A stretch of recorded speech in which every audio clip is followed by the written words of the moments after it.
লটারির টিকিট বিক্রির দোকান, অথচ সেখানেই রমরমিয়ে চলছিল মাদকের কারবার। চাঞ্চল্যকর এই ঘটনাটি বীরভূমের দুবরাজপুরের। বিশেষ সূত্রে খবর পেয়ে পুলিশ অভিযান চালায়।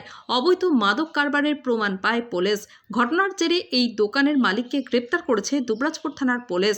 ধৃত ওই ব্যক্তির নাম দুলাল গড়াই, স্থানীয় বাসিন্দা। এবং সংবাদ সূত্রে জানা গিয়েছে, দুবরাজপুরের একটি ক্লাবের পাশে লটারির একটি দোকান চালিয়ে আসছিলেন দুলাল গড়াই।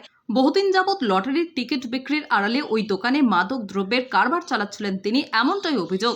বিষয়টি গোপন সূত্রে জানতে পেরে দুবরাজপুরের সিআই এর নেতৃত্বে বিশাল পুলিশ বাহিনীর দোকানটিতে বিশেষ অভিযান চালায়। দোকানে তল্লাশি চালিয়ে পুলিশ মাদক দ্রব্য উদ্ধার করেছে বলে জানা গিয়েছে। অভিযুক্ত দোকান মালিক দুলাল গড়াইকে পুলিশ গ্রেপ্তার করেছে। এই কারবারে আরও কেউ যুক্ত রয়েছে কিনা তা খতিয়ে দেখছে পুলিশ। আপনি কিসের ব্যবসা করতে যাবা? আপনি কিসের ব্যবসা করি? হ্যাঁ, এখন কি পাওয়া গেল আপনার দোকান থেকে? এখন একটু তামাক পাওয়া গেছে। কিসের তামাক? কিসের কি বিক্রি করতে? গাঁজা তামাক। কবে থেকে ব্যবসাটা করছেন? ব্যবসায় 2-3 বছর থেকে করি। হ্যাঁ, 2-3 বছর থেকে করি। আজকে কি হলো? আজকে কি হলো? আজকে এসেছিল এরা সাজ করে একটু পেলো দোকান থেকে পুড়িয়া। আচ্ছা, কতটা পরিমাণ? ওই 100 গ্রাম মতো। কোথায় ব্যবসাটা করেন আপনি? ব্যবসায়ী দোকান থেকে করি। দোকানের কি নাম? স্টেশন মোড়। স্যার আমরা সেরকমভাবে বিচি না স্যার। 2-4টা একটু পরিচিত ছেলে দুজন রাখতে জানেন, তাছাড়া আমরা সেভাবে বিচি না। আচ্ছা, কোথা থেকে আপনি মাল কিনতেন?